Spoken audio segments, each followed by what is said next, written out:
When my landlord said rent could be cheaper if we were friends with benefits, you know? I'd heard of sexual harassment in the workplace, but at home? That is housing discrimination based on sex. I'm legally blind. A landlord recently said that he didn't think I'd be able to take care of an apartment on my own and refused to rent to me. That is also housing discrimination. A real estate agent said that we'd be more comfortable living in a different neighborhood with people like us. Luckily, we know our rights. It's illegal to steer prospective homeowners away from or to certain neighborhoods based on race or national origin. If you think you've been discriminated or have questions about your rights, contact the Fair Housing Foundation at 800-446-FAIR or also online at fhfca.org. Fair housing is your right. This is a public service message by the Fair Housing Foundation and supported by the Department of Housing and Urban Development under FHIP Grant PEI FPEI 220099.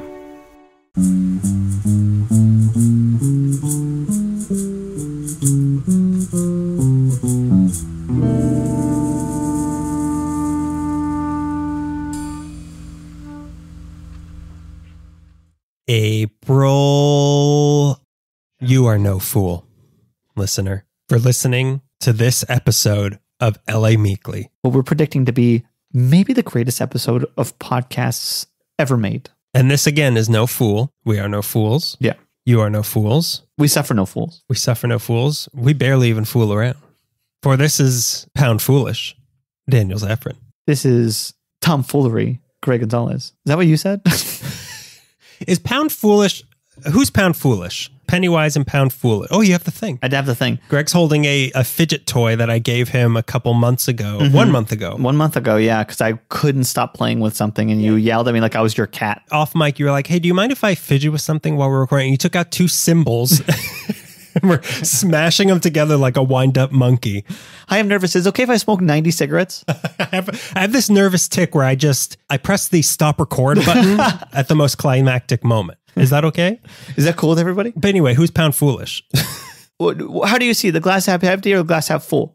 The glass is pounding me. Is this what you wanted me to say? Where are you going with this? Full and full is what I'm going for. Oh, Pound Foolish. But it's April Fool's Day. Yeah, April Fool's Day. April Fools. We were joking. We were satiated this whole time. Happy April Fools, everybody. I couldn't have another bite. I couldn't have another bite of March. And that, yeah. I've had 31 servings of March. Please. Je suis répu. April Fools, please. April Fools. April Fools. Yes. So welcome into April Fools, where for the rest of the month, if you're thinking of having just a little bit more, think about your April Fool this month. But yes, before we go any further, we were talking about something that happened last month. We were. All of you who haven't been following religiously my bank account do not know, which I know most of you know my routing number. Because most of you are watching my transactions on Venmo and wondering why emergency hospitals are getting so much money. I learned, I'm Venmoing the Vetmo. What's the last 4 of your phone number? Oh, aren't you guys full of my money already? April Fools. I learned to private all transactions on Venmo. I don't need people to. It's like I'll open up Venmo to send you, let's just say, hush money. Yeah. And I see like this person gave this person for dirty toilet paper. Like it's like, well, I don't want to know what you are spending your money on. There's no reason there should be a comment section on Venmo. It's so weird. It's so weird. Spending money should not be social. I'm so embarrassed by paying for food and having everyone in my life see that I've given someone $40 for dinner. Yeah. Oh boy. Oh jeez. Someone should take April Fool to heart. Should I eat at home? $40 dinner. We have $40 at home. Could you have eaten $40 worth of food at home? Yeah. So last month, Phantom wasn't here because he had to have emergency surgery because he swallowed some foam and it blocked his intestines. Yeah. As of the last recording, he was done with surgery, but he was still being held in the hospital. Since then, it was 2 weeks of watching a cat to make sure it doesn't jump 24/7. Which, by the way, cats are designed to jump. They are springs with hearts and claws. When they gave me the like post-op instructions, I felt like I was reading a Greek myth of like, you're asking me to do this is Pound Foolish. how am I possibly? So it was 2 weeks of that. And then he was ready to come out of the cone. His recovery of being monitored was over. We took him off. 2 minutes later, he then chewed off the strap of a face mask and swallowed it. And then we had to go back to the emergency vet. This is how he protests. This is how mad I am at you guys for everything you put me through. I want the cone back. I want the cone back. How dare you? So I was happy with cone. So we were afraid. It was a nightmare. It was pure hell because I thought he's going to need surgery again. And it was almost going to happen, but we said, let's see if he passes it. Yeah. So then a couple days of digging through his feces, he passed it on his own and everything. It's crazy because you'd always been doing that, digging through his feces, and now it had a purpose. I found something. Yeah, not just for sustenance now. Yeah, so he is, until he strikes again, he's doing fine. Okay. He's not here right now because we're out recording in my apartment. I swear he's fine. Because you and him had a fight, and I just can't. He kicked me out. I'm in the doghouse. He's in the cat house. And the cat house is good. The doghouse is good too. You want to be in the cat house. Yeah, there's a bunch of dogs here. Pretty good. The doghouse was full for April Fools. So yeah, Phantom's okay. Good. I know a lot of Thank people you for were the worried update. about Phantom, but he's up to his old tricks. Yep. Traumatized, as we all are, but he's got a shaved tummy. He's got a shaved arm. Mm-hmm. He looks like he's wearing a pelt, like a cat pelt, and also one Michael Jackson glove on his arm. You saw me a picture. It was pretty cool. It made me think he was like Han Solo because Han Solo wears gloves. He does wear gloves, doesn't he? He does. It's pretty cool. You're right. So now before we get into this month's episode, let's talk about something we did in the munch of March. March Munchness, and then April Fool because you munch so much during March. What'd you do in Munch? As everyone's like at work was like, what are you doing tonight? And I said, and I have to get the whole story. I can't just say I'm taking a walk with my best friend. I have to be like, okay, so we used to do stand up together. Now we'd sign up at 5:30 and we wouldn't go on until like maybe 10 o'clock. Yeah. So there was like a 3.5 hour gap where we just walk around and we'd be so stressed out. Yeah. And we get so bitter and impatient and petulant. And we decided, what if we just cut the comedy out and then took the walk and left the part of it that we liked? Yeah, the part of it. Yeah. Turned out we professionally, what we want to do is walk around neighborhoods that we don't live in. So you and I have been taking walks. Night walks. Because we both realized pretty much the only times we see each other is in front, a microphone covering half of our faces. Yeah. So we're making a point to, oh no, this isn't a job, Greg. You work a day in your life. You eat fish. You know the saying. April Fools. But we wanted to make a point to go on more walks. Yeah. And where did we walk? And we walked around a certain area and we walked in front of a certain house where there was a story about a man named Brady. Okay, wait. I think I've heard this one. Yeah. What happened to his Who wife? had 3 boys of his own. She was murdered. Who had a very mutilated wife. It was the one-armed man. He told the cops. And that's how we became the H.H. Holmes. The H.H. Holmes mansion. The H.H. Holmes. The bunk beds in the gas chamber. Yeah, we were walking around. What is that? Toluca Lake. Marsha. No, it's not Toluca Lake. It's Studio City. Okay. I call it Little Tahunga Village. It's Tahunga, but there's like all there's the restaurant where Robert Blake had dinner once. Right, Vitello's. There's and the cafe where we went to one time and had a good what is that place? Aroma Cafe. Aroma Cafe. Where I saw Wednesday Addams. Right. There's the British candy store that we walked into, so we walked in there. I had a mask on. Yeah. She immediately said to me, "Are you sick?" And you immediately said to her, "No, he's ugly." And then that was the mask that later or the next morning Phantom then chewed off. Wow, I cursed the mask. You're blaming me and you're asking for money. Yeah. I should have worn my Jim Carrey mask, the green one, of course, not the Grinch. He plays a lot of green characters. He does. Anyway. For such a blue guy. He plays a lot of green characters. Yeah, so we walked in and you showed me the Brady Bunch house. That was very nice. It's a nice little neighborhood. And we knew it was the Brady Bunch house, but I made you pull up a picture of the Brady Bunch house. Yeah, because you had so many questions about, and you brought me there and you're like, this isn't it. And you walked me to it and showed it to me and I agreed. In one of the pictures, there was like a fence or like... Yeah, and a window that wasn't there before. And there is not 8 people living in this house. I broke in. I don't even think there's 0 people living in that house. There's -1. There's a ghost in there. This house is not April Fool. That's what we said when we had our Nixon masks on when we barged in. April empty? Yeah. September? Sepempty. except empty. But yeah, that's a nice little neighborhood, and it's fun to see the Brady Bunch house. It's very nice. I like seeing there's a few. There's actually another. Well, but that house is the Malcolm in the Middle house near there. That was around there. I thought it was around here. No. And they would never. The Middles would not live in Granada Hills. They only live in Studio City, but it's nearby there. But it's been torn down. Oh, okay. Yeah, the Brady Bunch house. That was fun. Yeah, it was very fun. Well, you want to hear what I did? Yeah, what you did? Here's what I did. I went to this place. It's called the Eagle Rock Emergency Vet. Again, yeah. It's called the Wildlife Learning and Conservation Center in Sylmar. Have you been there? No. It's not Shambhala. Shambhala is further north. Okay, yeah. But it's in Sylmar, which is it's like the north part of Sylmar, In the hills, right? below the hills, Okay. the foot of the hills, The foothills, if you would. Yeah. and it's a animal center where they have a bunch of rescued animals. Okay. That they live there. They're Okay. like they're either They have to pay rent. just an apartment complex. It's a studio. It's just another day in Sylmar. These are all animals who like they had a couple bald eagles, like huge bald eagles really? that had, I forget why they were there. They had like broken their wings or something, they hit something. I don't know. Or they got into a fight with Uncle Sam. I don't know. But they like, these are all animals that couldn't survive in the wild. Okay. So they're all there. They had bald eagles. They had bobcats. They had servals. They had a giraffe. There's a giraffe in Sylmar. That alone is enough to capture my attention. And there's an owl that's blind and it has like stars for eyes. It's a cartoon. It's Mr. Owl. Describing an anime right now. This is where Mr. Owl went to retire.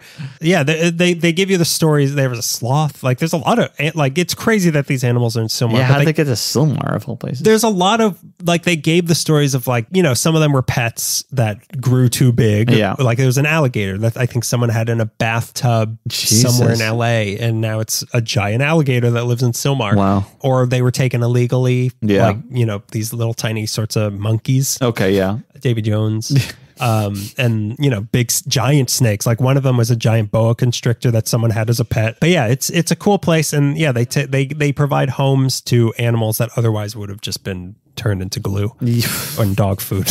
A delicious dog. Good luck trying to get a dog to eat giraffe. Yeah. My cat only eats serval. That's pretty cool. And Sylmar is you're right, it's such a weird place to have something like that. And it's also one of the weirdest parts of Sylmar. Like it's this pocket of Sylmar kind of near where the waterfall, the aqueduct water is, where like it's almost a secluded island of Sylmar blocked by the different freeways. Weird. So like you can't get to it from other parts of Sylmar. It's a really weird area. Yeah. But it's a fun thing. And they do special programs. You could feed the giraffe. We didn't do it, but we watched a little kid do it. If he lives to tell the tale, then maybe I want to feed him too. If he's not too full.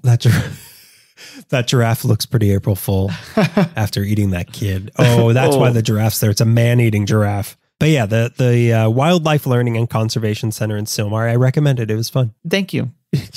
You're welcome. I'm a hero for going there. So now we are done talking about Munch. Now it's time to talk about Full, of which I am. I ate too much DiGiorno pizza. You did. I watched you eat it, and you kept saying, I shouldn't eat this. Yeah. I shouldn't But eat you didn't this. eat enough was the problem. Yeah. That's why I ate more. I'm trying to stay, fit. You know, I should have taken my April. Well, it's not April yet. It's not after recording, so I couldn't say I'm April Fool. No, we recorded this at midnight. It's edited live by AI. Craig, say that right. Go back and say that right. For AI. Do it for AI. Come on, your old pal AI. So let's talk about what this episode is going to be. So spring is here. Yep. Spring is officially here. So we thought we'd do a Nather spring cleaning junk drawer episode of stories that didn't quite fit into other episodes' themes that we wanted to cram in somewhere. Yeah, and I really like these because not that I don't like sticking to a theme, but it sort of like lets me off the chain a little bit. I'm like, this doesn't fit anywhere else. Sorry. Yeah, but I let you off the chain once, and then you get hit by a car, and I have to take you to this wildlife learning center. And you lean in. And I said, I promise I'll do it again. Swear to God. Swear to God, I'll do it again. The second you take this cone off of me, immediately. This is the mask, strap, and foam of episodes for you. You just get to go to town on all the nasty little things you shouldn't be eating. I'm going to eat a little foam right now. See what you do. See how much you care about me. See if you can keep me from jumping. So I'm going first here. Okay. So I don't think you know the story of either of the ones I have. So I'm pretty excited to tell you. Both of mine, I feel as I did both of mine, I started thinking like this could have been like the Madness of Man episode. Like that could have been the theme for another episode that we did. I mean, we could do March Madness because mine's not madness, but it's certainly strange behavior. Let's find out. Let's talk. We'll talk. Let's talk. Rework this as we go. Editing as we go. AI. Yeah. AI. Listen up. Make this into a good episode for us, okay? And make sure it goes viral. How about that? Make sure this time? podcast. I want everyone to click and share this podcast, and also don't forget to what happens on social media. Slide into this. I don't know what happens. Is it cool to get banned now? Is that a thing? Make sure that this doesn't just go viral, but that it gets our account suspended. He's suspended, shadow banned. Yeah. We're just looking for a soft shadow ban. Any sort of attention is good. Any sort of ban is good ban. So let's get straight into mine. Let's do it. Here we go, Greg. Yo ho, a pirate's weird crime spree. You better live up to that. Oh, I'll live up to these are two, like both of the stories I did. I'm very excited to tell you about. So this is a story whose name alone I've had written down for years. Okay. Junk drawer episode. This has been sitting on the shelf in my drawer. Yeah, my drawer shelf. Mine's a chest. Stuart Little lives in there, so he's got shelves and everything. So he's got a grill over at King. He's got a George Foreman grill. It keeps lighting things on fire. He lights his own tail on fire, but I can't really stop it. I like the smell. It smells so good. Yeah, it smells so good. So I've never really found an episode this would have fit into. Maybe the Catalina Island one, but we all have regrets, don't we? Yeah. The one that got away. The one that got away. And that is Mad Jack Morgan, the pirate. I don't know anything about this. I have literally, I probably wrote down in my little notebook of ideas, Mad Jack Morgan in like 2015. Jeez. I probably wrote this down and I just have not found a place it would fit. Yeah. Or as he was birthed, Jean D. Barnett. French? In San Carlos, Nicaragua, to French and German parents on February 23rd, 1894. Wow, that's a long time ago. The year of the World's Fair, where H.H. Holmes, I just finished The Devil in the White City, so everything I think about is in context of H.H. Holmes and Daniel Burnham. Yeah. Whoa, that's 15 years after H.H. Holmes built the castle. Everything. Is it BHH or AHH? So in 1910, he and his parents moved to California. And then in 1912, the second he was old enough to be barely legal, he quit the land and started working on a series of boats that took him all over the world. Okay. He was a seaman. Today, I am no longer a boy. I am a seaman. I'm a seaman. Sounds fun and romantic, doesn't it? Mm-hmm. Well, he was constantly being thrown in jail for petty theft. And in 1923, he is convicted of rape. Okay. Then, you still like the sea so much? Then, after that, he was back at sea, in and out of prisons once more. And then in 1931, he was convicted of rape again. Wow. I've been on the old Pirates of the Caribbean ride. I know what I kind of figured. This is why they had to change This is why. Now women chase men. So this time also for carrying a concealed weapon and also check fraud, apparently. So he was sent to San Quentin for this. Strange, because you landed on pirates so hard that even you telling the story down, like they had checks back then? Oh. Yeah, that's the thing. He's not a pirate yet. Just because you work on a boat doesn't mean you're a pirate. You're right. I apologize. The second you start committing crimes on the boat is when you're a pirate. You're a pirate. These are land crimes. He didn't go to sea jail. He didn't go to Poseidon's San Pokin. This is Trident. I could do better. Probably. Poseidon Quinton. It's almost Poseidon. Yeah. Poseidon. Sing Sing. Not Folsom. He didn't go to Folsom. You went to Flounder. I don't know. Yeah. It'll hit us tomorrow. No, it'll be funny. This joke, time will prove this joke right. So this is the kind of guy we're talking about here. Scum of the earth, but oh wait, he was also delusional, it turned out. No way. While he was in prison, he somehow got it into his head that he was a descendant of the notorious pirate and rum mascot, Henry Morgan. Okay. So this is where the pirating begins. Okay. So he thought he was a descendant of Henry Morgan. After, I'm sure a delusional person, after hearing 2 facts about Morgan, was like, he had a beard? I have a beard. I am related to this man. He was on a boat? I was on a boat. So I don't know how or why, but this is the idea that he held on to while he was in prison. But more so than just being related, he also wanted to be like his illustrious and objectively bad person of an ancestor, Henry Morgan. Okay. The notorious pirate, slave trader, Henry Morgan. Henry Morgan. Immortalized on rum bottles. He started formulating a plan for his release. He wasn't just going to work on boats anymore. he was going to be a pirate. Okay. When he got out of prison. And keep in mind, this is the 1930s. And this is like, you know, I don't even like, there was the Captain Jack Sparrow era of pirates, and then there's the Somalian era of pirates. I don't know what the middle ground was, but whatever it was, he thought he was going to be that. Even like, well, I'm trying to think of what's the closest thing in that era to pirates that I know, and it's rum runners, but even they're not a pirate. No, that's just a delivery boy. Yeah, that's just, exactly. That's just Uber Eats for seafarer. Uber drinks. Or flounder.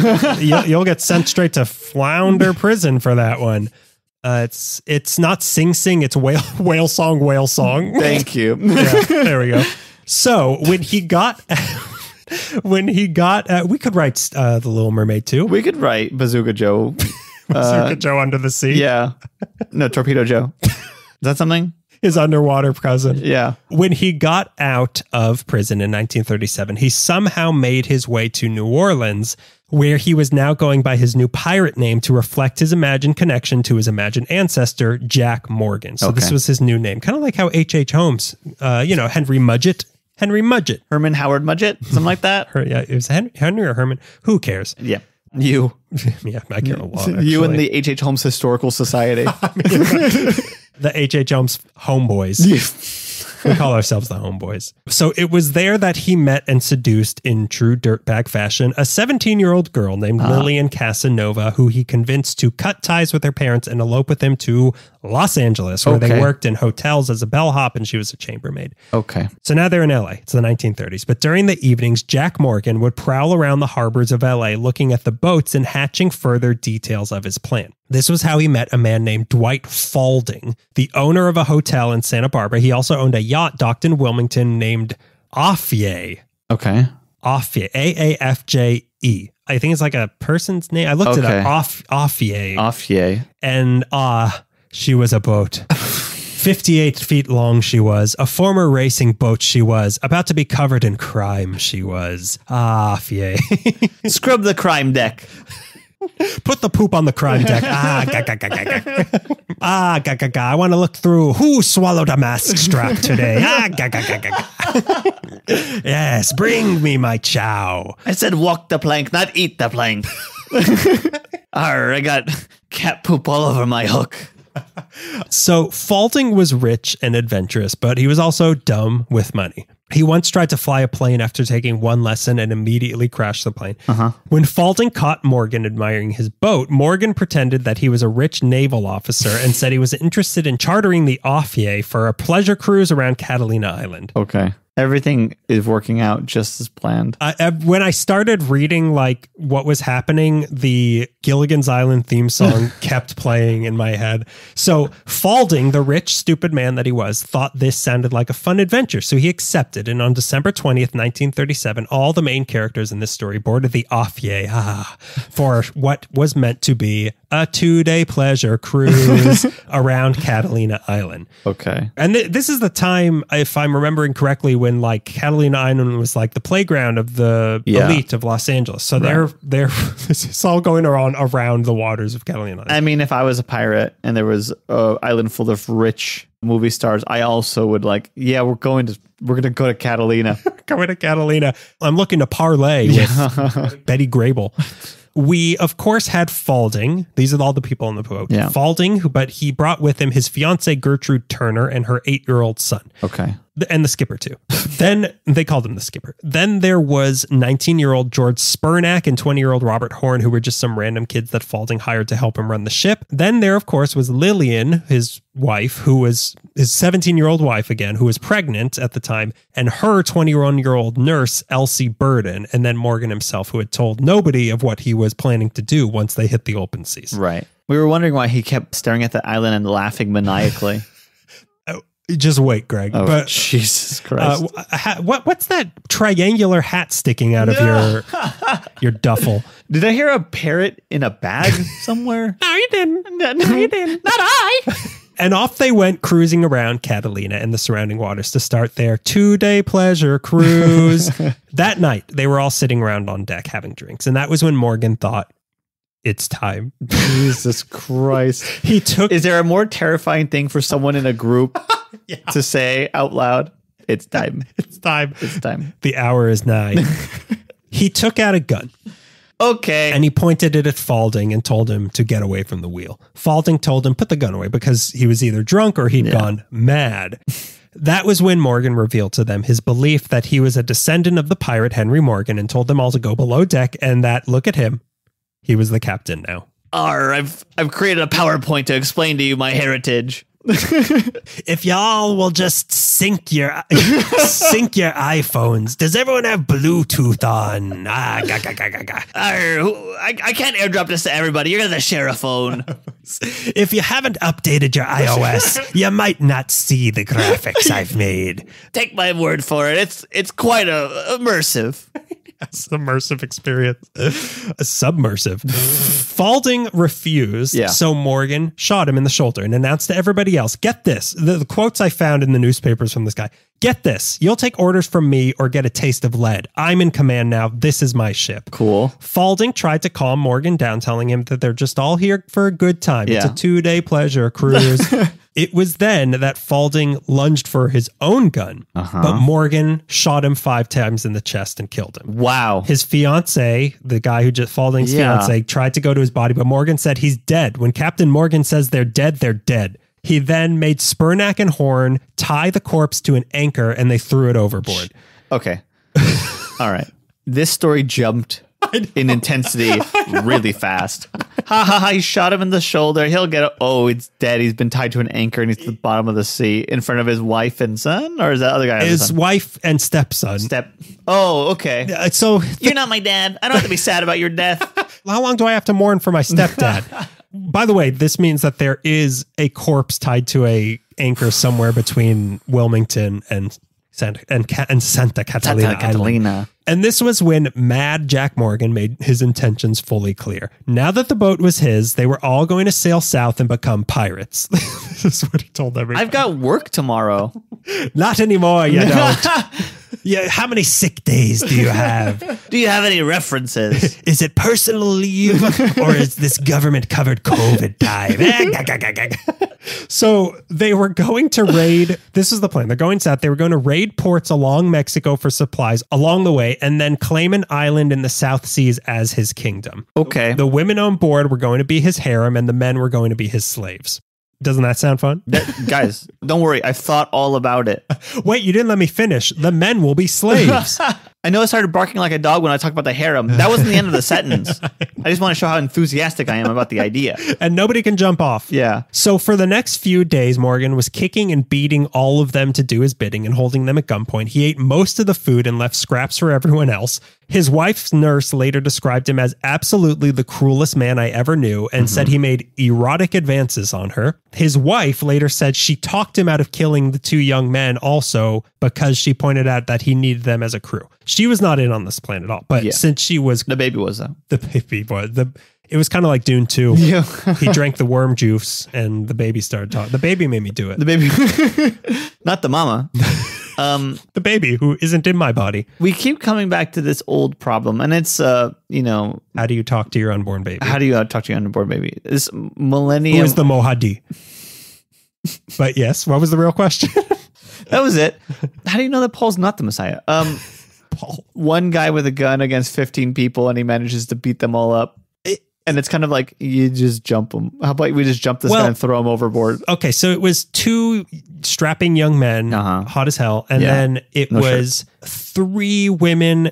One of whom is pregnant. And also that's her husband. And then a 8-year-old boy. Okay. So it's really... the 2 men are the ones who are probably going to do something, but also he has 2 guns at this point. Okay. So what are you going to do? I guess so. You get one, the nurse lures him in with sexual advances, clobbers over the head, we throw him overboard. The wife's like, hey, I need you over here on the poop deck. And then the 8-year-old boy comes in and slices his Achilles tendon and then does cool ninja moves. He just breaks it. Steven Seagal style breaks his neck. Yeah, he jumps around like Yoda. It'll be so cool.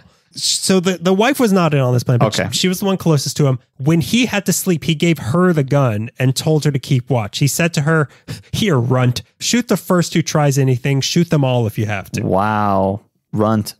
Runt. Then on the 23rd, 3 days into this, a storm hit. And by the way, they're sailing south. Like they're off the coast of Mexico at this point. A storm hit and Morgan just stood on the deck steering through it, laughing maniacally. Wow. There's your maniacal laughter. At one point, a military plane flew over them, but he warned them all that if any of them made a distress signal, he would kill all of them. And then when the plane left, he said, one hint of anything wrong and they'd have a destroyer on my tail. Wow. Even Captain Morgan can't fight the whole American Navy. And then it was Christmas Eve. Did you guys get me anything? If you get me something, I won't make you a complete slave. You can just be an indentured servant. Yeah, you get Sundays off. It was 4 whole days of this, of Mad Jack Morgan terrorizing everyone on the boat as it got to, as they estimated, 500 miles away from Wilmington off the coast of Mexico. Okay. That night, in the spirit of Christ, Morgan gave them all a Christmas speech and 2 walnuts each while he ate all the rest of the walnuts. Wow. Being pirate, it works your appetite to the bone. It's good to be the captain. And that was when Spurnack and Horn had enough. Okay. They had noticed that Morgan... Dude, I really wanted that cornbread. Everything he's done up to this point is excusable, but he ate the cornbread. If he gave us fruitcake, I would have let it go for at least till the Panama Canal.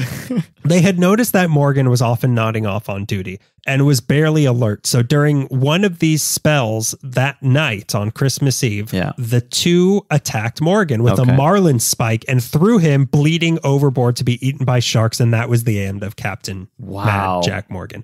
But now there was a new problem. They were 500 miles away from Wilmington, and none of them really knew how to pilot a boat. They knew the general direction they had come from, so they pointed the boat that way. Yeah. But then just when they thought it couldn't get any worse, on Christmas Day, another storm hit that broke their sail. They still had some gas for the gas engine, so they kept heading home. But just when you thought it couldn't get any worse again, a pipe became loose in the cabin and carbon monoxide from the engine suffocated Lillian, Falding's fiance, and the 8-year-old boy. They were all saved, but were bedridden for the rest of the voyage, which as far as any of them knew, was not going to end. No.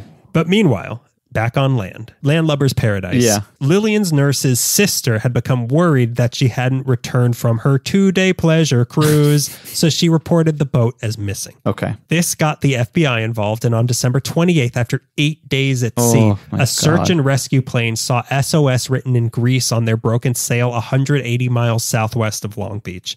A miracle that they were spotted. Oh, absolutely, yeah. Unbelievable that they found them. On December 29th, a tugboat came to tow them in, and on December 30th, 10 days after they left Wilmington, they were brought into Long Beach back to shore, and so ended what was said to be one of the last known cases of piracy in California. Jeez. Wow. And just when they thought it couldn't get any worse one more time, Spurnack and Horn were immediately arrested and charged with murder on the high seas when it was discovered what happened to Jack Morgan. Oh my God. They had to spend the night in jail, but once the details became clear, they were released the next day. Okay. This story became worldwide news, and the LA Times called it the bloodiest yachting trail in SoCal history.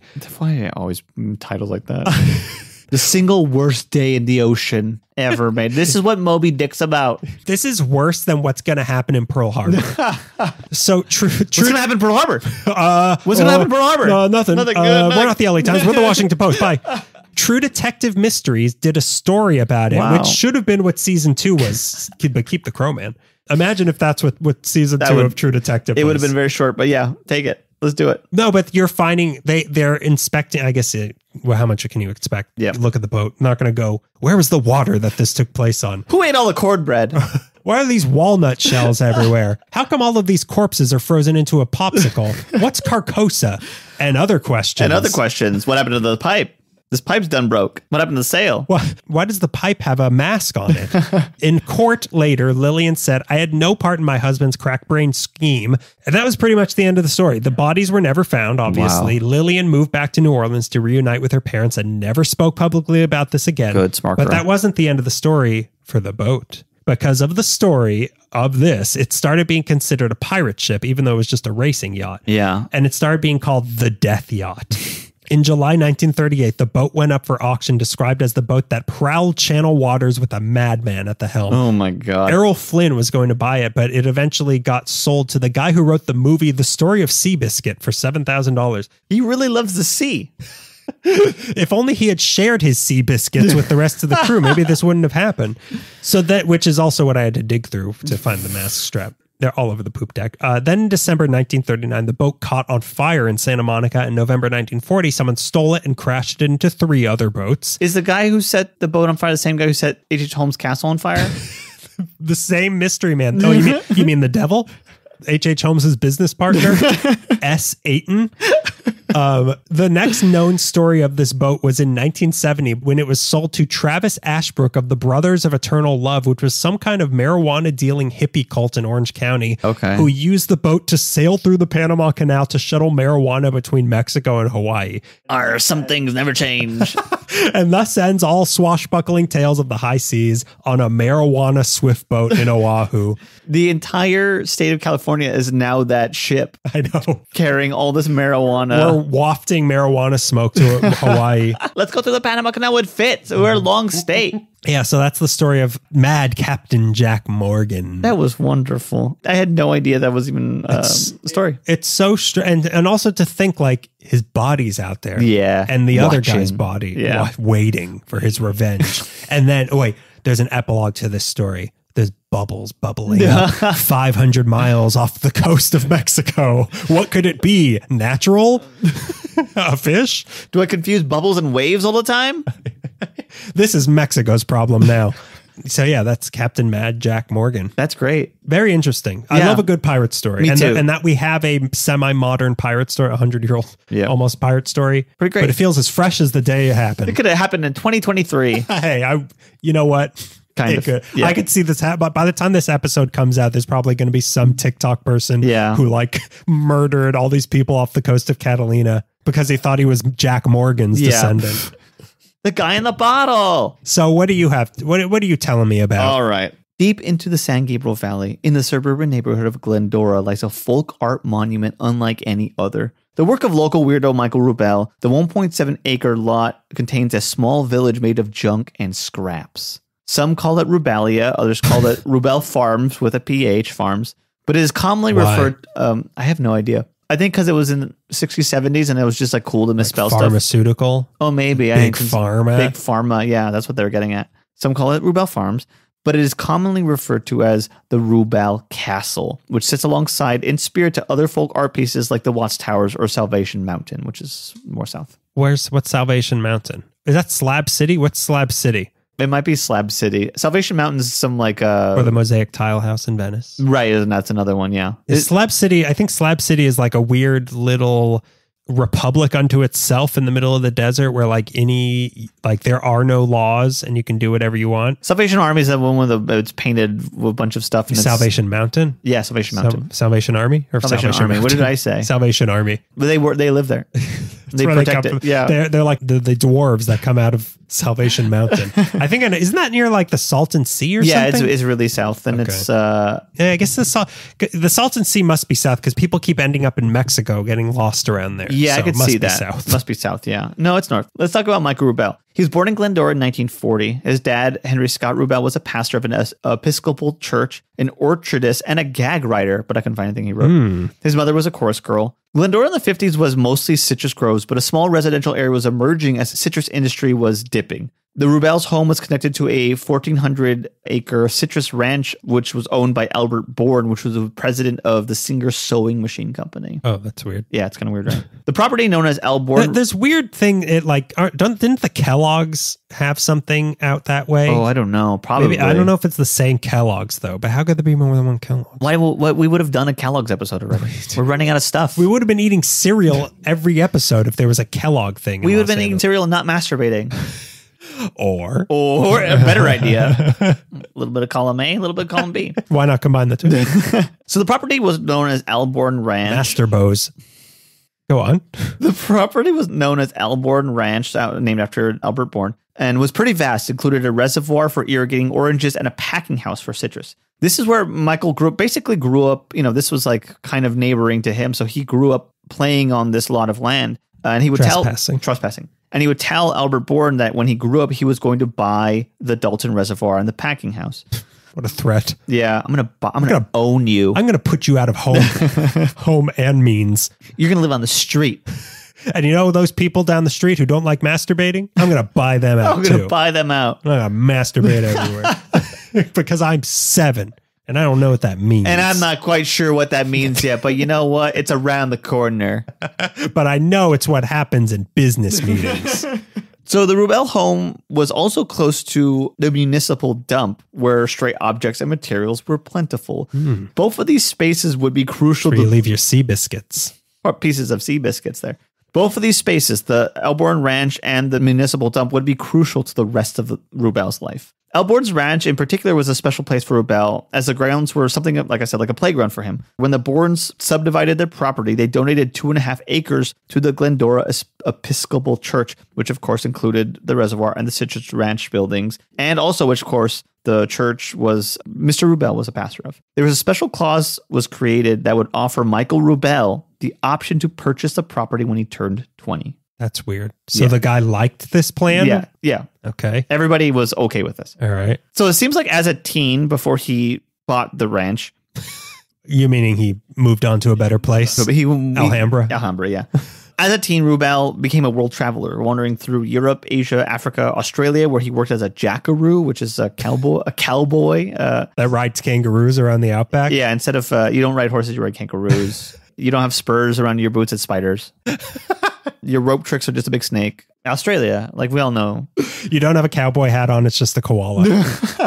we know Australia. Australia, like all the Australia we all know and love. You don't drink sarsaparilla, you drink de-alcoholed Fosters. Both places are hot. I don't know why you're having a hard time understanding a jackaroo. Jackaroo and cowboy are basically the same thing. The hole that you defecate into in the ground swirls in the other direction when there's a flash flood. When there's a flash flood, yeah. So, like I said, he's a world traveler, sailed the high seas as well on a Spanish ship, first as a paint shipper, then as a purser, which is Isn't that like the money person? The accountant, yeah, which is really funny, but that and he had to carry a purse on the boat. He had to carry a purse. So they're both seamen. Yeah, they're two stories of seamen. Two seamen. Yeah, two seamen out there. We could have done a whole episode on seamen. Who's our favorite seaman? The Kellogg's would not like this. They are pulling in our endorsement. We're going to cut to a cornflakes commercial. Now we can't. A completely unsweetened cornflake from the 1940s. We were going to cut to a commercial for that. Kids were going to love it. It's weird that it's an anti-masturbatory cereal and the logo is a rooster. Right. Would you prefer it was a sperm whale? A couple rabbits would have been nice. So as a purser, he sailed the Mediterranean, the Suez Canal, the East Indies, and Japan. But now he's back home growing cucumbers and eggplants hydroponically. But he himself said that was a fiasco. That nothing went there. The captain he sailed with, who had taken him under his wing, had left him a substantial amount of money when he passed. And with the Elborn property to fall back on, at the age of 19, Michael Rubel bought the property that was being offered to him. He would spend the rest of his life serving the grounds, basically, and building upon everything that's already there. He would now focus on building his castle almost full time. Oh, we're talking about H.H. Holmes again? Oh, I hadn't even considered that. He had one chamber where if you press this lever. He can now focus on building his castle almost full time, except for 2 hours he worked each weekday during driving a school bus in the afternoon, delivering mountain children to their homes on a 110-mile run. My God. Yeah, it's kind of crazy. It's weird. Mountain children. Glendora is really close to the Azusa Hills or whatever. I wonder if that's, it doesn't matter. The mountain children. Where the mountain children lie. Yeah. It's weird. I thought I put in the notes that he, as a child, with the municipal dump really close, would build castles and structures, and he would lead the neighborhood kids in building these really tall, he'd call them forts. I'd build a fort, but you were seeing a fort in your head. This is like the Little Rascals clubhouse. He would build these really intricate, well-crafted junk houses as a child. And this is what him and all the neighborhood kids would do. That's weird. I should have said that. So him as an adult with money and property, and his impulse is still, I want to build a castle out of it. So I'm going to build a castle out of it. The castle. Okay, so now we can talk about the property, the Rubel Castle. The castle is the main draw and the showstopper of Rubelia. The castle consists of Rubelia or Rubel Castle. I use castle too many times in one sentence. Okay. Rubelia, Rubel Farms, Rubel Castle. Okay, so that's the name of his kingdom, is Rubelia. Rubelia is one of the terms, yeah. The castle consists of 3 or 4 buildings alongside the castle walls, 4 circular towers, and an interior courtyard space. So it's like a medieval village. Okay. Do you want to look it up and take a peek at what this looks like? Because I feel like it's hard for you to understand that in Glendora there is a castle. Rubel, Rubel, castle. Safe search off. Oh, whoa. It's a castle. Everybody stop and search for Yes. Rubel Castle in case you're not getting what Everybody I'm talking stop, grab a handful of cornflakes, Yeah. and look up Rubel Castle. about. Zip up your pants. Look up Rubel Castle. So the castle consists of 3 or 4 buildings along the castle walls. Looks fuzzy. It looks very rocky. Yeah. Okay. This is weird. The 4 It circular. looks like it's not a miniature golf course. When I saw it, I'm like, you could bowl there. You could play mini golf there. You could do any H.H. of Holmes that. could have had a lot of fun in this place. H.H. Holmes got 50 different people that built different parts of this castle. So nobody knew really why he needed all this space in between the walls. And then the mountain children start going missing, and no one thought to look into it. And sure, they didn't really understand how insurance scams work, and neither did H.H. Holmes, but he did it anyways. Much of the castle used the reservoir as a foundation and superimposed the stones and stream rocks pulled from the San Gabriel Canyon into the structure itself. So it's like these rocks and stones are cemented into the walls, which gives it that look. It's like the Lummis house where he just grabbed a bunch of rocks from the Arroyo Seco and was like, I live here now. Yeah, and just wedged them together. It's like, yeah, well, this is my house. Deal with it. And it was like 1955 or whatever. Yeah. So construction began slowly, but officially in 1965, with the tower, the walls, and the buildings constructed over time, expanding beyond just a castle, but a whole, like I said, medieval village, which I believe measures out to like 22,000 square feet. The castle also has cool castle stuff like battlements, a drawbridge, a portcullis, a which dragon. is the dragon. The syphilis. A caste system, serfs. It had everything. Everything you could ever want. The gate itself is made of massive wood timbers, and the tunnel through the passageway is lined with glass bottles set in cement. So it's like the Watts Towers now. Yeah, there's a lot of like, I'm sure I get to it, but like set in the walls is not just stones. It's like bottles and motorcycle parts and pieces of metal and like railroad ties. It's just like junk stuff. Like a hermit crab. Yeah, like a hermit crab. Yeah, exactly. There's old television poles, discarded pipes, bed springs, coat hangers above everything else I already mentioned. There's like pieces of a motorcycle and bicycles sticking out. Through the It's like City Walk, pieces of City Walk. Yeah, there's King Kong sticking out of it. There's half a car. And there used to be a Tommy's here built into the wall, and it's gone now. John Lovitz used to have a comedy club there, but not anymore. Does he not have a comedy club in there? I don't think the John Lovitz comedy club. I think it might be called something else. I don't know if it's comedy anymore, though, because comedy's dead. Comedy. As soon as we stopped doing it, comedy died. People were, who's been laughing since we stopped? By 1972, the castle walls were 3 stories tall around the periphery. There are 4 square towers. The Pigeon Tower, which is 4 stories tall, once housed pigeons on the roof. The Fire Tower, which funny enough contains a water tank and pressuring pump. The Bee Tower, which once had a working beehive. God. And the Clock Tower, which obviously has a clock. Wait, let me guess. These days, the towers are rental spaces, living quarters, or workshops. But we'll get into a little bit later about who lives there. In the center of the castle complex is the machine shop, or the roundhouse, which I imagine is a circular tower. Again, fitting the castle and Rubel aesthetic, rocks and scraps set in the cement decorate the walls, and the ironworks themselves are made by, there's an on-site blacksmith he makes stuff like the gates and other metal pieces. I watched Hugh Hauser go there, and the video I watched was him, I want to say like in the 2010s or around there, maybe earlier than that, looking back at when he went back to the 90s and met Michael Rubel, who everything I ever want to be. Just like overall, was like, I don't know how that happened. Hugh Hauser goes back there later and he's talking to the blacksmith. He's like, he learns the blacksmith's name. He's like, oh, are you related to the former blacksmith again? And that's his dad. And it feels like how Rubel Castle works. Is like nepotism.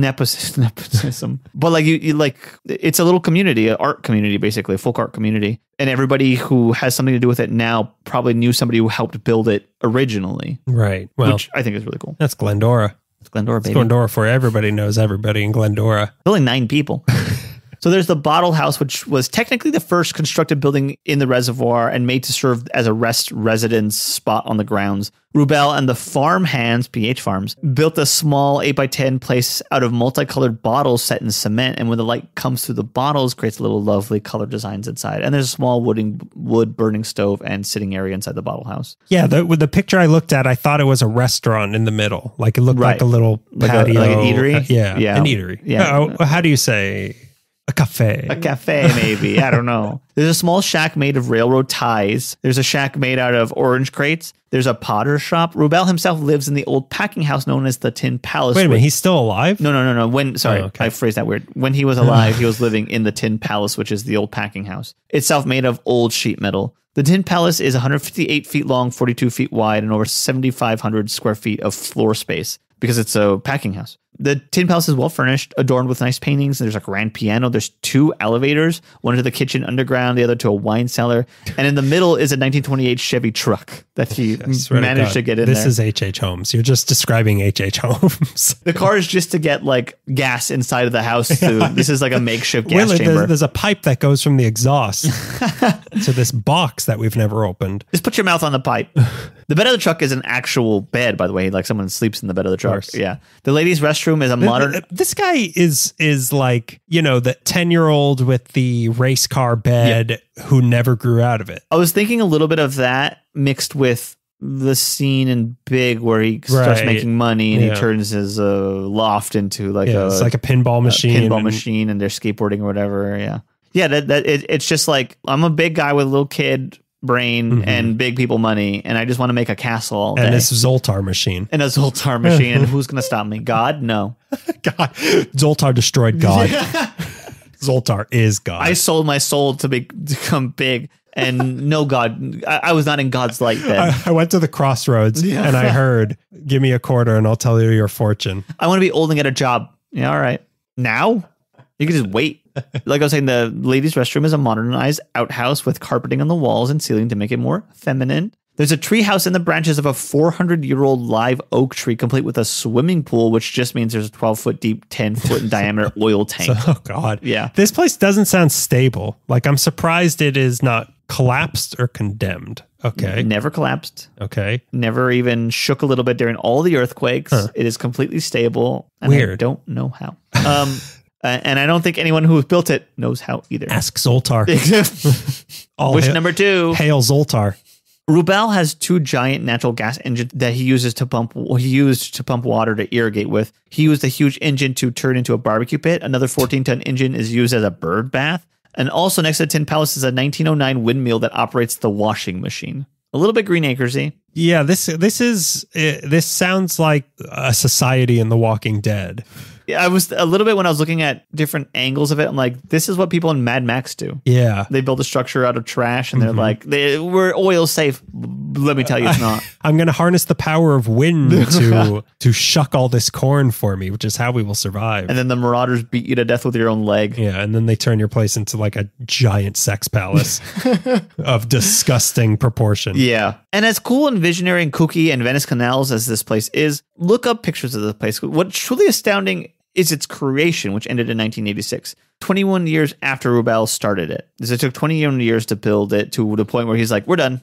We got everything. Hey, at least he knew what to call it, not like the Watts Towers. I agree with that you can look at something and be like, I almost admire that. It's done. But like he said in an interview, like the castle was his fun hobby project. He worked hard at it, but it had no formal purpose, no deadlines, no bosses. It was a big wild dream by somebody who liked to build forts as a kid. The castle isn't necessarily fun. The building of the castle was fun. Yeah, this is a little kid. He's a little kid, yeah. He definitely Zoltard. He's got like Spud and Rich energy too. Like growing up in San Gabriel Valley and sort of being like, I just want to have fun, like fun things and not job. I want not job. Yeah, I just want to buy a bunch of land and then somehow afford it all. Yeah, and the kindness of everybody around here. The taxes will be paid by kindness. And he did, like I meant to say, he did not do this alone. Over 2 decades, thousands of friends and volunteers put time and effort into constructing the place. And they were known, like I said, they were known as farm hands, farm with a PH. And many of them lived, crashed, partied, relaxed here at Rubel Castle. It was their space to do whatever they wanted with because they helped build it. That was Michael Rubel's thing. The term rebellion gets tossed around in terms of the aesthetic and the bohemian lifestyle. And the lifestyle is like repurposing items others would deem as vintage junk, and he would breathe new life into junk, trash. The literal monument to trash treasure. There was an epidemic that broke out there. It was called rubella. Thank you. No cure. No cure. No cure. Endless bodies.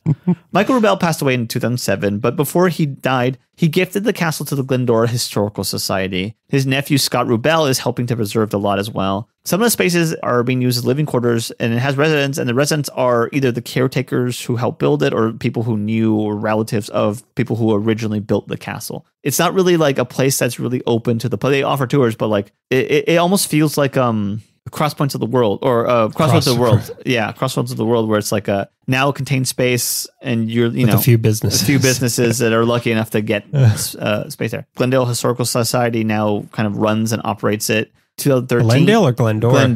Glendora. This No, we got it too. Yeah. Mind your boundaries, Glendale. In October of 2013, the Rubel Castle Historical District was listed in the National Register of Historic Places, which is great. You could take a tour of Rubel Castle, but you have to message the Glendora Historical Society ahead of time because it really isn't open to the public. They have to figure that thing out. The tours are $20, and I imagine well worth it. And I heard from someone that it's a lot of walking, so look out for that. And that's Rubel Castle. I don't do walking anymore. I don't care about getting my steps in. Yeah, I'm not about that. I'm not. Yeah, I don't bother with that anymore. I feel like there's a few castles scattered around Los Angeles. I would like to explore all the weird folk art. Storm the castles. I like to storm the castles. I like to visit all the weird folk art stuff we have here in Southern California. Because there's a lot. I think there's a castle restaurant that is shaped like a castle somewhere in like the hills of Malibu. And then I think there's another one also by that lake where there was the lake monster in Santa Clarita. Oh, right. But it's like these are both like biker places though. Oh, so, Yeah. Well, hey, everybody, do you have soy on the menu? It's a weird phenomenon that there's more than one castle in Los Angeles. Really, we're kooky people out here in California. We do things a little bit differently. Yeah, we like have our own little kingdoms broken off from the law. Yeah, and you can't charge me taxes because I built my own society. Because Zoltar said so. Yeah, Zoltar said so, and he's going to come for you. So now we've got one more dust-covered item to shake out of this junk drawer today. One more tale of the weird. Another tale of men gone mad. Men gone wild. My favorite late-night commercial for tapes I could buy. Men gone wild in Miami. In Miami. Interestingly enough, this is also a story about a house, this next one. So... a guy with certain initials as a first name. It's not so much of a house as a castle. A castle. Monument of death. Ostensibly a hotel, but the press deemed it a pit of hell. So now this one. Sumter, Knox, MacArthur. The bunch of pillows and sheets on your living room floor during a sleepover. These are all famous forts. But there's one more. What about Harrison? Harrison Fort. He was born in April Fool's Day, right? Harrison Fort. There's one more famous fort here in Los Angeles worth noting, and that is Fort Anthony. Do you know about this? No. So we got forts, castles, and pirates. Yeah, forts, castle, and pirates. All in this episode of Ally Meekly, True Detective. Seasons 1 through 4. So 1 through 4. Go ahead, sorry. A thrilling and sensational story. But first, it begins with the story of how a museum is born. Oh, my favorite thing. We should put this in a room. Of course, the museum we're talking about here is the Museum of Motion Picture Arts and Sciences. Open in 2021. That's not the one we're talking about. No, that's not the one we're talking about. I read my own notes wrong. That is not the one we're talking about. Abort. A fort. We had that one, but the first calls for there to be a museum of movies in Los Angeles started in 1917, which, what are they going to have? In the D.W. Griffith's lunch from the day before? What movie history could possibly have been in 1917? Oh my God, what's his name? Not Fat Albert. What's the silent movie star's name? Yeah, Fat Albert. What's his name? The Junkyard Gang? The big Fatty guy. Arbuckle? Fatty Arbuckle. Hey, I didn't kill that lady. Hey, you're not supposed to be able to hear me talk. As soon as Fatty Arbuckle's done shooting, like, give me the hat. We got to put it in the museum. Yeah. Can you also take this gun? Allegedly. But other serious to half serious proposals popped up over the decades following this for movie museums. There was one proposed in Culver City. There actually was a small movie museum opened on the USC campus in 1928. Oh, wow. Okay. In the 40s, they considered building one on the site of the Cafe Trocadero on Sunset when it closed. Okay. There was an idea to put one where the original Warner Brothers studio was on Sunset, but it wasn't until the mid-50s that the first credible proposal started floating around. Okay. Credible because this one was going to be run by the county of Los Angeles and had actual powerful names in show business and government attached to it. I wrote showbiz. That was just shorthand in my notes. That means show business. That's why I said that a little weird. For the layman out there. And for government, I wrote, Putin's government. That just means government to you people. So this was the Los Angeles County Hollywood Museum, or later the Hollywood Motion Picture and Television Museum. Mm-hmm. And the formal process to get work started on this began in 1959. Designed by our old pal, William Pereira. Oh, right. It wasn't just going to be a dusty old movie museum. It was going to be the Disneyland of movies. Okay. Let me guide you through this Wonka-esque experience that almost was. Okay. First, you'd buy your tickets from an animatronic Clark Gable or Marlene Dietrich or someone else of that ilk. So you'd go up to, frankly, my dear, I don't give change. Frankly, my dear, I don't give group rates. And whatever Marlene Dietrich said, I don't remember. My knowledge is limited. Why don't you come up and use a Groupon sometime? No, that wasn't her. How about we have the animatronic Fatty Arbuckle out here? He can really work a crowd. He can really work a gun also, but... did not shoot anybody. Absolutely did not shoot a person. Oh, yeah. I guess it was something else he did. I retract my jokes from before.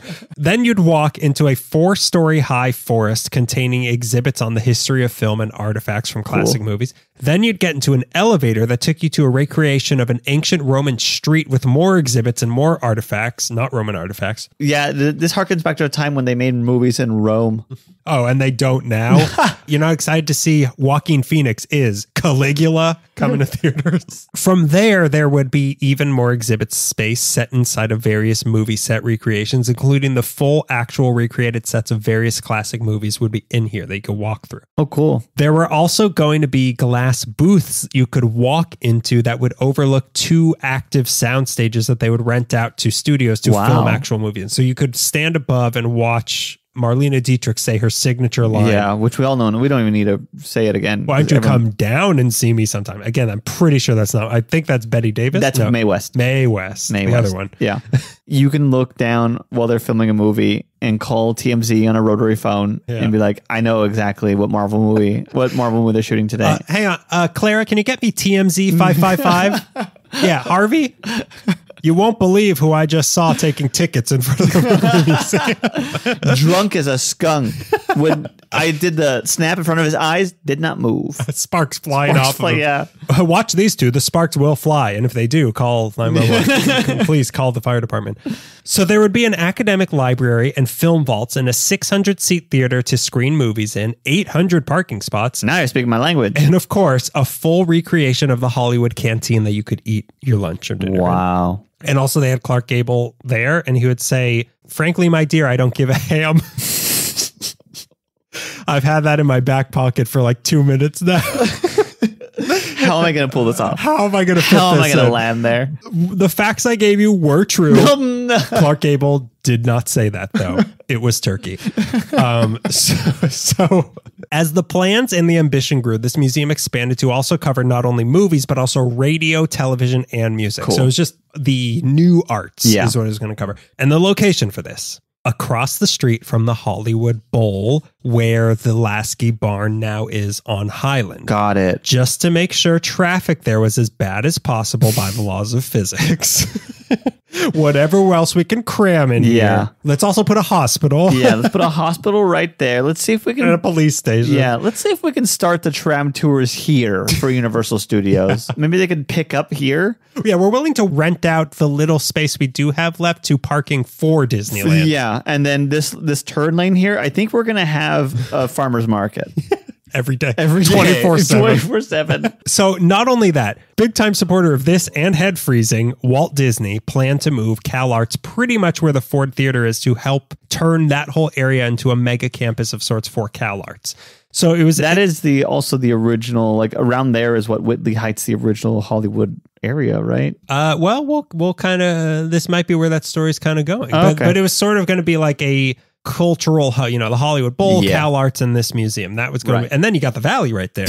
Great, you got the valley right there. And then Monkey Island is just right up the road. Around the corner as a threat. The Spanish ships are closing in on Mexico. It was estimated to cost $6.5 million, and many celebrities and rich people already pledged millions of their own dollars to pay for the startup costs, and that And then once it was set up, it was going to be run by the county with continuing costs paid for through taxes and also donations. Okay. On June 1st, 1960, the city approved the 4.5 acres of land it was going to be on, and it was officially approved for construction by Governor Edmund Brown in April 1961. Cecil B. DeMille, Jesse Lasky, Carl Laemmle, Mary Pickford, and many others pledged to donate their full collection of Hollywood memorabilia to the museum. But in a sign of the things to come, it wasn't until October 1963 that they had a groundbreaking ceremony. Okay. Not just like this is an innovative ceremony. They broke the ground. They broke the, this was a ceremony. Clark Gable, jackhammer, summer day. Frankly, my dear. I don't give a ham. I don't give a slam. And the earth shook. His whole career can be condensed into that one movie, a star of many great films. So 6,000 people were in attendance, including Ice Cube head himself, Walt Disney, Jimmy Stewart, Gene Autry, Gregory Peck, Mary Pickford, Gloria Swanson, Ramon Navarro, and a bunch of nobodies, and 5,990 nobodies. They broke the ground just fine, but there was one thing that they could not break: an ex-Marine who couldn't afford to move anywhere else, Stephen Anthony. Like I said, former Marine, current bartender at Barney's Beanery. Okay. He was 33 but looked 57, and he lived at 6655 Alta Loma Terrace, which was about where Fairfield and Odin is right now next to the barn. I drove by this today. It's like you were talking about. So this was a neighborhood. There was one holdout. He lived there at this address with his wife and kids. The house itself was a really nice little cottage type house built in 1923 that was actually owned by and built for a producer named Gordon Pollock, who years before this had rented it to Bette Davis. This was her first house in Hollywood. Wow, really? Pollock was That's a big deal. That's a big deal. And she was like obsessed with, like, she wrote about this house in her biography. Like, she loved this house. Yeah. Pollock was now Anthony's landlord, and in something unfathomable to me, he was actually friends with his landlord and helped him out with things. So when Pollock and his wife both died in a plane crash, it turned out that he had actually willed the house to Anthony. Okay. That whole area was covered with little cottage houses like this one, but to make room for the coming museum, everyone else was paid to move by the city, and the homes were bulldozed under eminent domain. Except Stephen Anthony's house. Because he owned it? They all owned the houses. Oh, okay. The city bought them all out. But he didn't. He said, I'm not leaving. Yeah. In a much too relatable situation for me, the city had offered him money to move, but he had refused, saying that it wasn't enough money to find a reasonably comparable house to the one he already owned. Yes. The city could not disagree more. The amount that he was offered was $11,750, which today is about $120,000, which back then maybe was enough. But he said that there were a lot of back taxes on the house he had inherited. So after all that was paid off, it would only actually be $3,000 that he was getting from this. So, of course, the city started the process of forcibly evicting him. Wow. But evictions take a long time, and Anthony was fighting it hard in court for 2 years. He argued his point about it not being enough money. He said his daughter was too sick to be moved to a new house. He said the house was a historic landmark. His lawyers said the county had no claim to his land because the museum was partially a private entity. None of these were working. No angle was working. It's strange because it's one of the greatest movie stars of all time's home. You'd think that they would work that into the museum. Design it into the building. But he still lives in it. Yeah. But he has to pay admission every day. You got to go up to Clark Gable. They get like a local residence discount. Yeah. SoCal resident discount. Yeah. You also get a ticket to Cal Arts. So every appeal was rejected, and according to the law, Anthony and his family had to move. And the situation was getting dire because there had been no further construction in those 2 years since the groundbreaking because of his house. Yeah. They couldn't get rid of this house, and the money people behind this needed the project to get moving, or else it was going to be dead in the water, much like the people from my other story. So those are the two sides that took us to February 8th, 1964. Okay. The day before the Beatles were on Ed Sullivan. Oh my God. And just to preface this guy, you know, when I was reading about this, there were a lot of, I guess you could say dog whistles. Okay. Or like red flags and dog whistles, where I was like, this guy, I admire what he's doing, that he didn't give up, because I've been in a situation like that. Sure. And I understand. But there were a lot of things that I was like, something feels kind of gross about this. And as the story goes on, it is kind of gross. He had a swastika for a head. He was like a living swastika. He walked on one flat leg. He's always reaching for something. His arm was kind of walking like an Egyptian, but scarier. Okay, so the day before the Beatles were on Ed Sullivan, February 8th, How did it go for them? 1964. How did they do? Bombed. Bombed. Big time bomb. People only tore apart 17 seats. Only 2 girls wet their pants. Only 4 parents got trampled and sent to the hospital. So that's the day, February 8th, 1964. At the time, 7:30 a.m., when the Beatles were just going to bed from the night before. Sheriff's Department cars surround Stephen Anthony's house. And out come 12 deputies armed with tear gas prepared to forcibly evict Anthony and his family from the house, Chavez Ravine style.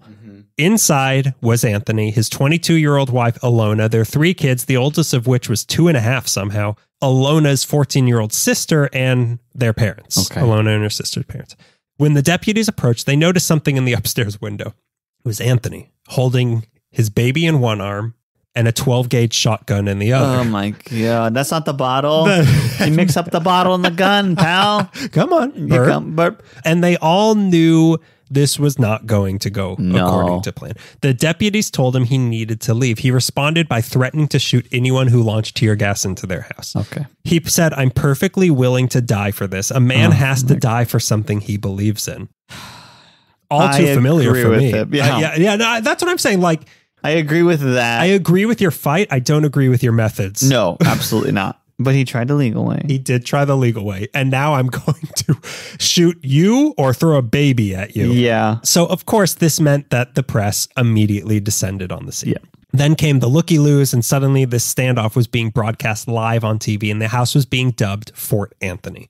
Surprisingly, the deputies weren't willing to gas a bunch of children and elderly people, so they didn't want to do anything, but Anthony also was not going to give his house up. Yeah. He had made that perfectly clear. Like I'm saying, this was, especially today, very relatable of like, I'm not leaving. I have a house. I'm not letting the city, the county take this away from me. His priest was brought into the house to try to convince him to come to his senses. He failed. Yeah. This went on for 7 hours. And then miraculously, the county stood down and gave him a 1-week extension on the eviction to give him time to file his appeal to the California Supreme Court. Oh my God. Once this was made official, he actually let the press and deputies into the house and showed them all the gun wasn't actually loaded. Great. It was at first, but his father-in-law made him take the bullets out because he would 100% have killed somebody otherwise. Yeah. That Monday, 12 fellow ex-Marines announced they were joining Anthony at the house to defend it in case the cops came back. Anthony said he told... See, this is one of the many red flags and dog whistles. Like, oh, so now a militia's forming. Anthony said he told the Marines not to bring guns, but ultimately the decision was up to them. The next day, the LA County Board of Supervisors had an emergency vote to reevaluate the eviction, fearing a bloodbath. There's no way at this point, even cops and press there at the scene of the original showdown, there's no way that the Academy should go forward with this plan. You think that? Hey, they insisted on having the Oscars like 4 months into the pandemic. The Academy will move forward with anything except nominating movies about black people. Hey, Green Book won, right? Hey, La La Land almost won, and then we gave it to Moonlight. My eyes see La La Land. So why is he like this? So Kenneth Hahn had to remind everybody, let's remember, we're just building a motion picture museum. Yeah. Like he was, like everybody anywhere. Calm down. Yeah. But there were millions of dollars behind this. So like a little bit of bloodshed isn't going to stop the county at this point. And Mary Pickford. She wants what she wants. Send Gene Autry in. So luckily he got the appeal to the California Supreme Court, so the county couldn't touch him until they made their decision. So for now, he was safe. And suddenly, he became a folk hero. Yeah. This story spread across the nation, and Anthony was painted as a lone David standing against big Goliath government. You know what I love about folk heroes? You just have to do a little bit more research. Yeah. And they're not folk heroes anymore. Yeah. Today's folk hero is tomorrow's tiki holding, Charlottesville marching.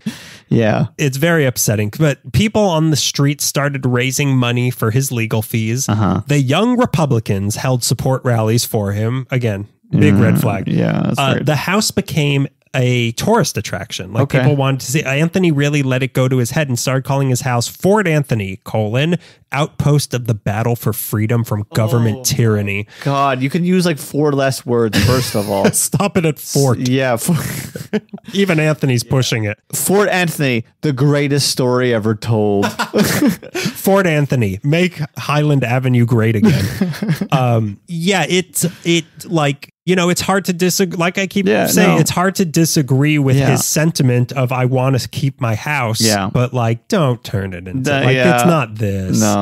The county, on the other hand, felt that he was just trying to suck more money out of them. But you know what? Here's the thing about all this. He's right. Yeah. He's doing it the wrong way. The city's wrong. Also not doing a great job. The city's, you know what the city could do? Give him more money. Yeah. Like that's the problem. You're not giving me enough money, and that's okay. The Academy. Yes. Mary Pickford could say, guess what? Here's $50,000 over. We'll help you find a place too. You can live at Pickfair. Yeah. We won't even notice. But it's I'm never there. If you can tolerate my husband jogging naked every morning, God knows I can't. But it's just so easy of like how much money. The county has so much money. Yeah. Look at how much money they probably spent on 12 sheriff's deputies surrounding this house with tear gas. Yep. So much money they could have given him. So many of these celebrities could just give him more money. Like he's clearly putting up enough fuss, even if he doesn't really mean it. Yeah. Just give him the money. Just give him the money. Yeah. But that's not what happened. 3 weeks later, the verdict came in from the California Supreme Court. Anthony had to evacuate the house. The county gave him 48 hours to do so. He responded thusly, I'm not leaving. Yeah, I figured. I kind of could take a guess that you were. Please. That's the county. Please, come on, do it, please. Oh, but we don't have any more money. But we're going to send this RoboCop in too. We just bought him. We're going to parachute a psychopath into your yard and murder your family. We're going to raise the corpse of Mad Jack Morgan. So now it's March 1st. Anthony had sent his family to stay with some relatives in Burbank for fear of what might happen. So it was just him and a dozen Marines holding down the fort. Mm-hmm. The press and looky-loos were also there. The only ones who weren't there were the cops. So they waited and waited and waited for days. Wow. They waited. No cops ever showed up. Okay. There was no communication and no explanation to Anthony of what was going on. Both sides were clearly hesitant to make the first move, but Anthony knew the county was plotting something, so he took this opportunity to petition his case to the United States Supreme Court, which extended his sanctuary time. Still with no word from the county. But this was as high up as Anthony could take his case, and he knew that. He even said that if the U.S. Supreme Court said, you lose, he would leave peacefully because he was a good American, and that would be the final word. And then came the final word. On March 30th, the U.S. Supreme Court would not hear his case. So Anthony, true to his word, bought more ammo and refused to leave. Wow. So now even more Marines joined him in the house. He sent his family away again, and the stage was set for a final showdown with his 300 rounds of ammo at the ready and a army of Marines, a small army of Marines. Odin and Highland? Yeah, it's where it's if you're taking the bus to get to the Hollywood Bowl, you're going to drive by where all this happened. All of that's insane. And again, he waited and waited and waited, and no cops showed up. Something very weird was going on, but he did not know what it was. Yeah. After a week of waiting, he needed to get out of the house. So he left his lawyer, Leonidas P. Econom, in charge of the house, and he went to go to church, but still nobody came. And then came April 13th, 1964, the night of the 36th Academy Awards, what beautiful irony. The Marines had mostly lost interest and left. So inside the house was Anthony, his lawyer, again, whose name is Leonidas P. Econom, and a friend of his named Pamela Anderson, not that one. What? Yeah. And his lawyer's actually, his real name was Atticus Finch, not that one. So they were all watching the Oscars when someone knocked at the door. Pamela Anderson went to answer the door. And standing there were Len Herendine and Kurt Brubaker, who were two of the young Republicans who were holding fundraisers for Anthony. Oscar party, here we come. They come inside, and then Brubaker committed an Oscar party faux pas and stood right in front of the TV. And he said to Anthony, he stood over him and he said, "You ever seen a pair of these?" And he dangled a pair of handcuffs in front of him, to which Anthony responded, oh no. Oh my God. So he jumped out of his chair, but Brubaker punched him so hard he flew back down into his rocking chair and shattered it to pieces. Herendeen then opened the door, and 30 of the 100 deputies who had been hiding around the house rushed inside. It took 3 cops to physically subdue Anthony, and he was finally put in handcuffs, and everyone inside was held at gunpoint. Wow. The county had played... But I want to see if Vertigo wins. I want to see who gets slapped this time. Please wait until the in memoriam. The county had played the long con, and these 2 young Republicans had been double agents the entire time. Anthony was led from the house and charged with battery, resisting arrest, and most importantly, not paying a ticket for making an illegal left turn in Beverly Hills 6 years earlier. So that's what they got. That's what they got him on. He's getting the electric chair now. They're sending Clark it to Gable's Sing Sing. Mary Pickford's going to pull the switch. So they're going to have the animatronic Clark Gable come in. That's how they power him on. Frankly, my dear. I don't give a zap. I don't know. Frankly, my dear, I don't give a kablam. So the second they were all removed from the house, a crew fenced off the property, and the next morning they removed all their belongings from the property, including their neighbor's dog by accident. What? And Fort Anthony was bulldozed that day. My God. Anthony fought the law, and the law won. He ended up spending 6 months in jail and sued the county many times afterwards for what happened. He later said, "We had to fight the system, otherwise they'd take anything they want under eminent domain. We were harassed, just like in a communist country." Yeah. Is that a red flag? It's like 95% I'm with you, pal. And then 5% like, ooey. This guy should have been a silent hero. So he also had planned to later sue the county for destroying something he claims was left in the house by the original owner that was a formula to perfect 3D movie processing. He said that was lost to time. Too bad. We could have had the perfect Avatar experience. Eventually, Anthony and his family left LA and moved to Sonora, California in 1971, where he became a house builder rather than a house defender.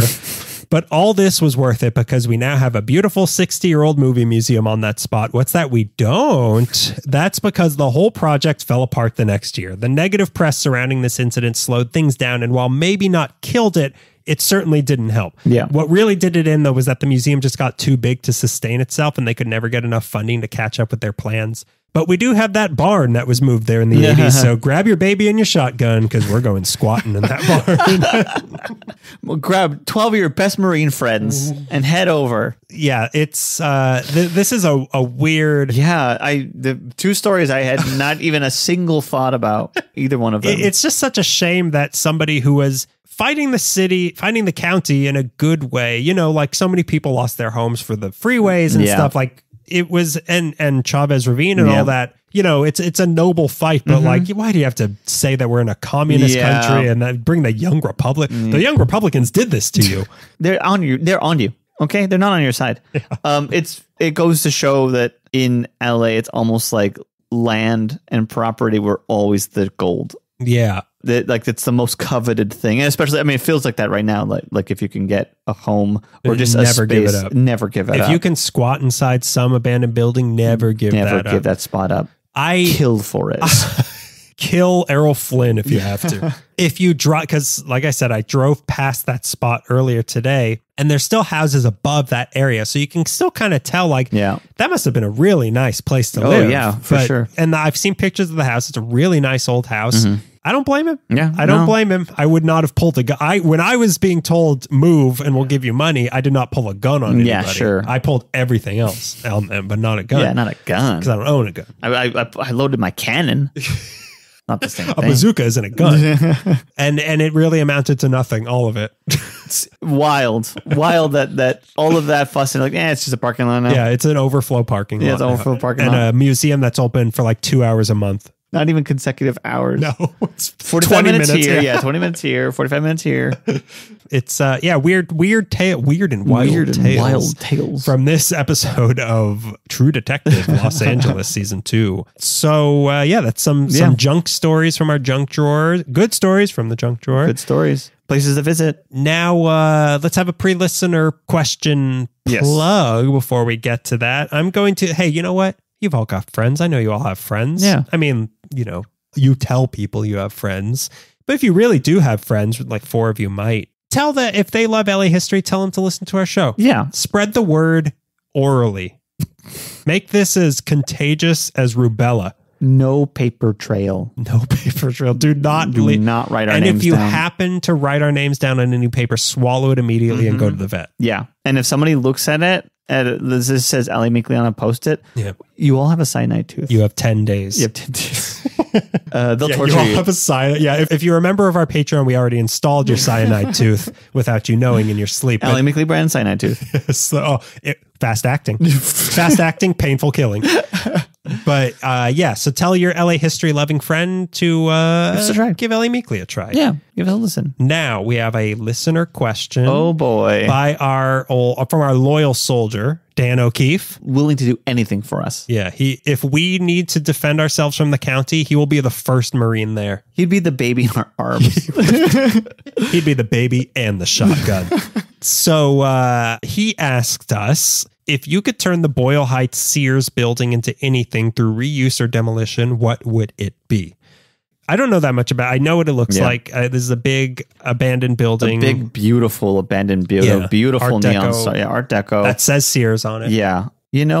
Whatever the residents of Boyle Heights need. If they need it to be, it should be up to them. It's theirs. Oh yeah, Whole Foods, Trader Joe's. If they need to be a hardware store, if they need whatever they need it to be, it should be that for the community. Let's turn this old Sears building into a Gimbals.